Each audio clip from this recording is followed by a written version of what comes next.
हाय, आपके साथ मैं हूं Surabhi Sharma. India TV YouTube channel subscribe करिए, बेल आइकन दबाएं। जम्मू कश्मीर में पिछले 24 घंटे में 2 बार टेरर अटैक हुआ है और आज ही लाइन ऑफ कंट्रोल पर पाकिस्तान के आर्मी चीफ जनरल बाजवा ने दौरा किया। पिछले कुछ दिनों से पाकिस्तान का मीडिया लगातार फेक न्यूज फैला रहा है, जिसमें दावा किया गया कि जम्मू कश्मीर में बड़ी संख्या में भारतीय फौज को तैनात किया जा रहा है। इन सारी खबरों में एक बात कॉमन है और वो ये कि कश्मीर में कुछ बड़ा होने वाला है। पाकिस्तान से आई इस खबर की सच्चाई है क्या और बाजवा ने इंडियन आर्मी का डर दिखाकर इमरान से कितनी वसूली की, स्पेशल रिपोर्ट में देखिए।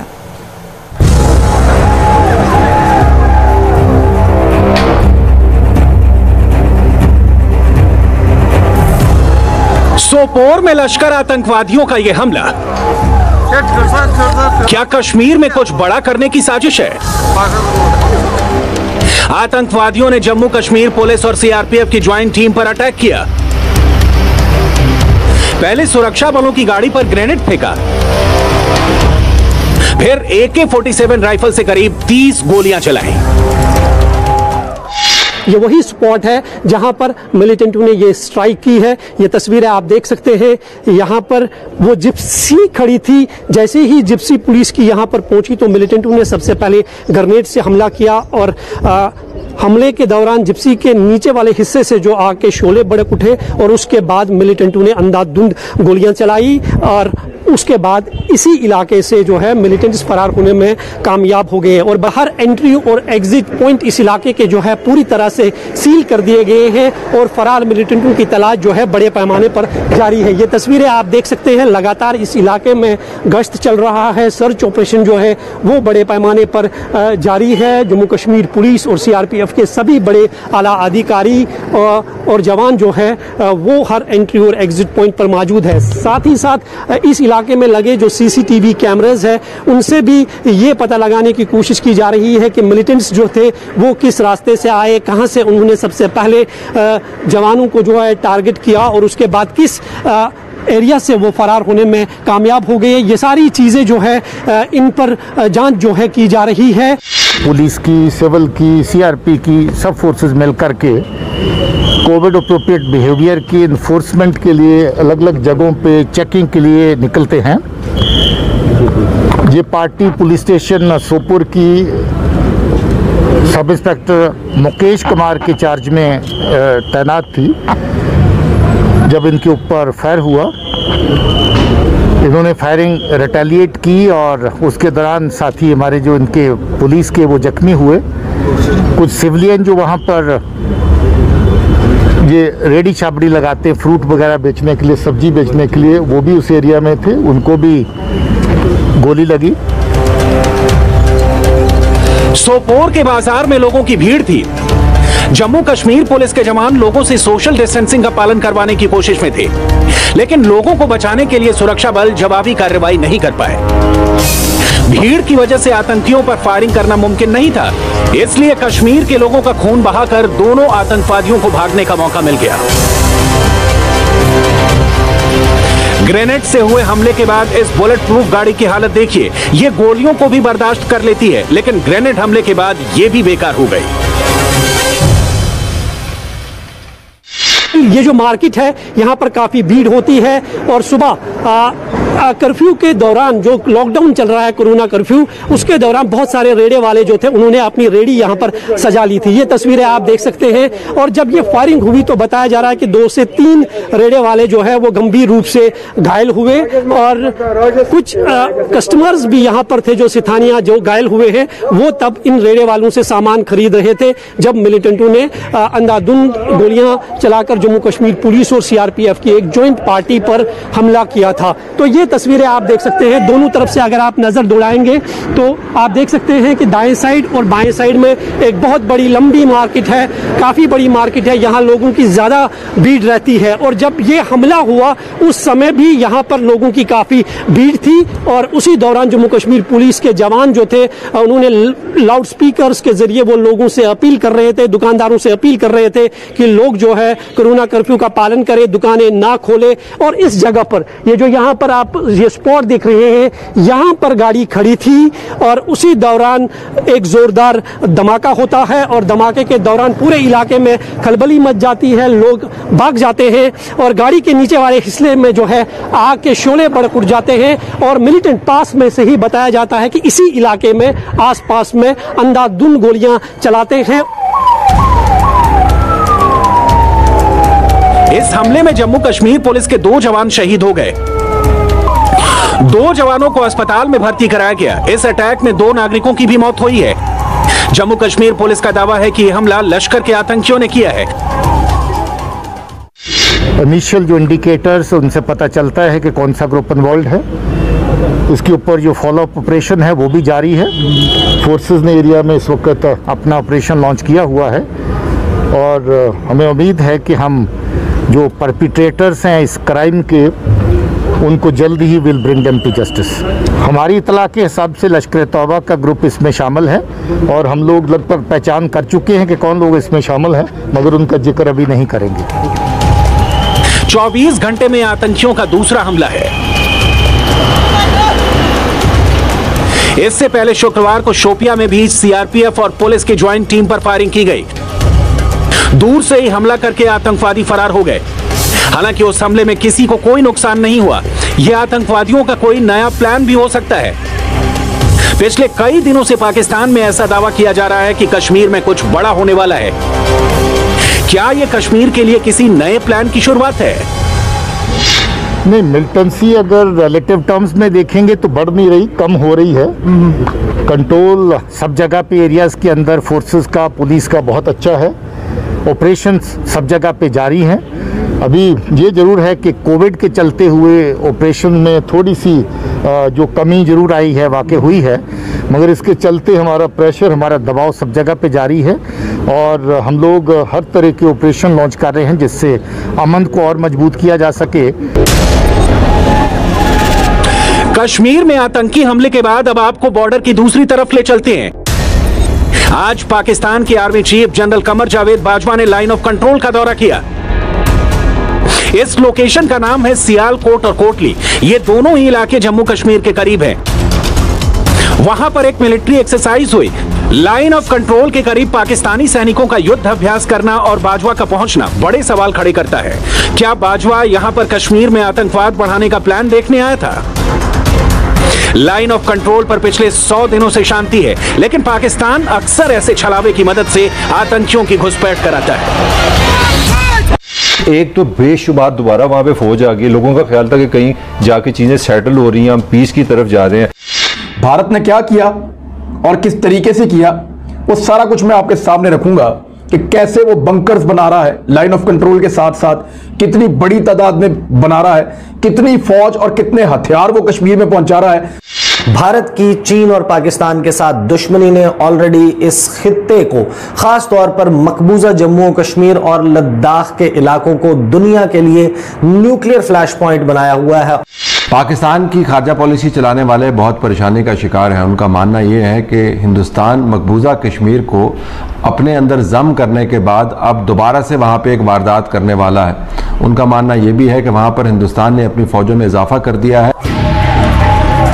ये पाकिस्तान का नया वॉर है। जब पाकिस्तान कश्मीर में आतंकवादियों को नहीं भेज पाया तो उसने इंफॉर्मेशन वॉर शुरू कर दी। पाकिस्तान की मीडिया, वहां के पत्रकार और खुफिया एजेंसी मिलकर माहौल बना रहे हैं कि कश्मीर में कुछ बड़ा होने वाला है। हिंदुस्तान की मिलिट्री ने तैयारी शुरू कर दी है। पाकिस्तान को सावधान हो जाना चाहिए। अब एक तो वहाँ पे मैसिव आर्मी आई है। मैसिव आर्मी के साथ जो खतरा पैदा हो गया वो ये पैदा हो गया कि अब प्लानिंग ये है कि जम्मू जो है, जो कश्मीर का हिस्सा है, वो उसको हिंदू बना दिया जाए, एक अलग स्टेट बना दी जाए। ऊपर नॉर्थ पे जाए तो लद्दाख है, वहाँ पे भी हिंदू हैं, उनको भी अलग कर दिया जाए। बाकी रह गई वैली में वो ये चाह रहे हैं जो पंडित कश्मीरी हैं उनको सेटल वापस जो वहाँ पे कश्मीर में जो चली है, तहरीक चली है, वो चले गए थे, वापस आ जाएं। तो वो चाह रहे हैं कि ये जो हमने लीगैलिटी बदली है, इससे कुछ ये 1-2 साल में कश्मीर के इतने हिस्से हो जाए, मुसलमान की पॉपुलेशन भी कट जाए। आप सोचेंगे कि पाकिस्तान ऐसा क्यों कर रहा है? इमरान खान का कश्मीर प्लान क्या है? क्या पाकिस्तान को 5 अगस्त की तारीख से भी डर लगता है? क्योंकि पाकिस्तान इतने बड़े बड़े दावे तभी करता है जब वो बहुत ज्यादा खौफ में होता है। भारत जो है उसके हवाले से ये इतलात हैं और इसको मल्टीपल सोर्सेज ने कंफर्म किया है। फिर ये स्टोरी वाइडली रिपोर्ट हुई है और पाकिस्तान के दफ्तर खारजा ने इस पर रिएक्ट भी किया है कि भारत की जानिब से तकरीबन 400 कंपनीज फौज की जो है वो रवाना की गई है मकबूजा जम्मू और कश्मीर में, जम्मू के रीजन में, वादी में और लद्दाख में। और ये इजाफी दस्ते भारत के मुख्तलिफ इलाकों से पहुंचे हैं वहां पर और री इन्फोर्समेंट की जा रही है। फॉरवर्ड पोस्ट की जो चौकियां हैं वहां पर फौजी दस्ते भारत की जानिब से पहुंचाए जा रहे हैं। पाकिस्तान ऐसा क्यों कर रहा है? कश्मीर पर फेक न्यूज फैलाने के पीछे कई वजहें हो सकती हैं। क्या पाकिस्तान कश्मीर में कोई बड़ा आतंकवादी हमला करने की साजिश रच रहा है या ये कोशिश कश्मीर की शांति को बिगाड़ने की है? सच्चाई जो भी हो, कश्मीर के मामले पर पहली बार पाकिस्तान बैकफुट पर दिख रहा है। वहां की सियासत कंफ्यूजन में है और वो ये तक सोच नहीं पा रहा कि कश्मीर पर हिंदुस्तान का अगला कदम क्या होगा। एक नया प्लान बना रहा है, वो प्लान जो 2019 अगस्त में होने वाली वारदात से भी 2 हाथ आगे होगा। हिंदुस्तान की तरफ से ये बातचीत और ये काम और ये पॉलिसी हैरानी की बात नहीं है। हम में से बहुत से ऐसे दोस्त जो हिंदुस्तान को बहुत अरसे से कवर करते चले आ रहे हैं और मैं उन खुशकिस्मत लोगों में से हूं जो मकबूजा कश्मीर के अंदर जाकर रिपोर्टिंग कर चुके हैं। हमेशा से ये कहते चले आ रहे हैं कि आप नरेंद्र मोदी जैसी हुकूमत को कश्मीर के मामले के ऊपर ट्रस्ट नहीं कर सकते, लेकिन इसके बावजूद इमरान खान साहब की हुकूमत ने कौम की नजरों से छुपाकर 2 साल से हिंदुस्तान के साथ एंगेजमेंट रखी। हाल ही में पाकिस्तान के आर्मी चीफ ने पुरानी बातों को भुलाकर कश्मीर के शांतिपूर्ण समाधान की बात की थी, लेकिन पाकिस्तान में कश्मीर को लेकर इतना गुस्सा है कि अब वहां के पत्रकार आर्मी के खिलाफ बयान दे रहे हैं। उनका दावा यह है कि आर्मी चीफ आते जाते रहेंगे, लेकिन कश्मीर तो पाकिस्तान के दिल से जुड़ा मुद्दा है। बहुत सारे सहाफी मेरे खिलाफ बोल रहे थे, वो ये कह रहे थे कि आर्मी चीफ के नजरिया से या उनके विजन से कोई शख्स इख्तलाफ कैसे कर सकता है। देखिए, आर्मी चीफ आते जाते रहते हैं और कश्मीर का इशू बहुत पुराना है और पाकिस्तानियों के दिल के साथ जुड़ा हुआ है, तो ये तो पाकिस्तानियों का इशू है। एक आर्मी चीफ है, दूसरे हैं, तीसरे हैं, चौथे हैं, तो उनको पाकिस्तान को नुमाइंदगी करनी है ना आर्मी चीफ को। अब ऐसा नहीं है कि आर्मी चीफ सारा कुछ जो भी सोचेंगे वो ठीक ही सोचेंगे। पाकिस्तान की हालत इसलिए भी खराब है क्योंकि अमेरिका ने पाकिस्तान के जिगरी दोस्त चीन को अपना दुश्मन नंबर 1 बना लिया है और जब सुपर पावर के टारगेट पर चीन हो तो इमरान बाजवा की मुश्किलें बढ़नी लाजमी है। अमेरिका उसने अपनी पॉलिसी वाज़े की है इस रीजन के और पूरी दुनिया के हवाले से और प्राइम टारगेट अपना हदफ जिस मुल्क को उसने फिक्स किया है वो है चीन। जो बाइडन ने 4 फरवरी ऑनवर्ड्स जितने उनके मीडिया इंटरैक्शंस हुए हैं, जब उन्होंने स्टेट डिपार्टमेंट के ऑफिसर से खिताब किया और अपनी मीडिया इंटरैक्शंस में उन्होंने ये वाजे कर दिया है कि अमेरिका का हदफ है चीन और चीन को कंटेन करने के लिए अपने इत्तेहादी मुमालिक के साथ जो हुआ मिलकर करेंगे। चौकड़े का सरबरा इजलास 4 मुमालिक क्वाड जिनको कहा जाता है, भारत, जापान, ऑस्ट्रेलिया और अमेरिका, उसकी समिट लेवल मीटिंग हो चुकी है। जिस हिंदुस्तान की फौज ने अकेले ही चीन को पीछे धकेल दिया, उससे जंग करने का ख्वाब देखकर भी पाकिस्तान को डर लगता है। कश्मीर में सुरक्षा बल जा रहे हैं, यह सच है। इसकी असली वजह आपको आगे बताएंगे, लेकिन उससे पहले इमरान खान के डर का ट्रेलर देखिए। साजो सामान मकबूजा कश्मीर में रवाना करने का हुक्म जारी कर दिया है, जिसके बाद रवानगी के जो ऑपरेशंस हैं वो बहुत तेजी से चल रहे हैं। पाकिस्तानियों को दुख इस बात का है कि इमरान खान ने लगातार कश्मीर पर बातचीत का दावा किया, बैकडोर डिप्लोमेसी से मुद्दे सुलझाने का भरोसा दिया, लेकिन हर बातचीत का नतीजा एक जैसा ही था। भारत लगातार मजबूत होता गया, कश्मीर के मुद्दे पर पाकिस्तान को मात मिलती रही।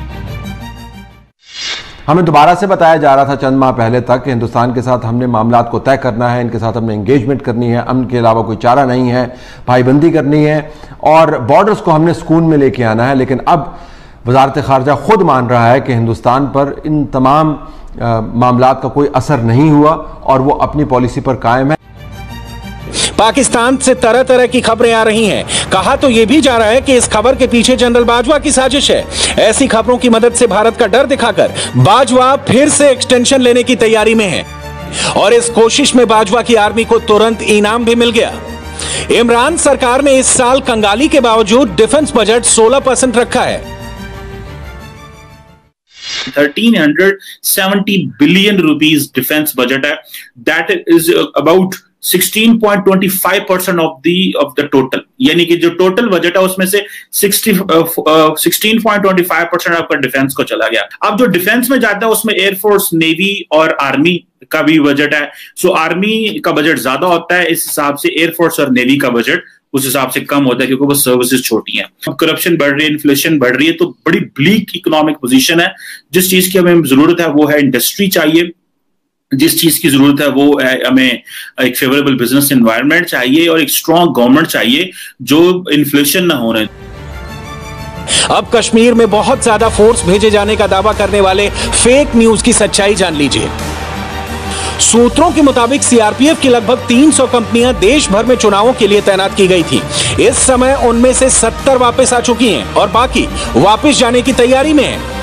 यानी जम्मू कश्मीर में अलग से कोई फोर्स नहीं भेजी गई है। सच तो यह है कि चुनावों की वजह से वहां पर सुरक्षा बलों की संख्या पहले से भी कम हो गई थी, जिन्हें अब वापस भेजा जा रहा है। ये फोर्स पहले से मौजूद सुरक्षा बलों के साथ मिलकर घाटी में बचे हुए आतंकियों का सफाया कर देंगे। वैसे भी कश्मीर में कुछ बड़ा होने का असली मतलब यही है कि पाकिस्तान के लिए एक और बुरी खबर आने वाली है। हाय, आई एम सुरभि शर्मा। खबरों से अपडेट रहने के लिए India TV YouTube channel subscribe करिए, साथ में बेल आइकन जरूर दबाएं। जुड़े रहें इंडिया टीवी के साथ।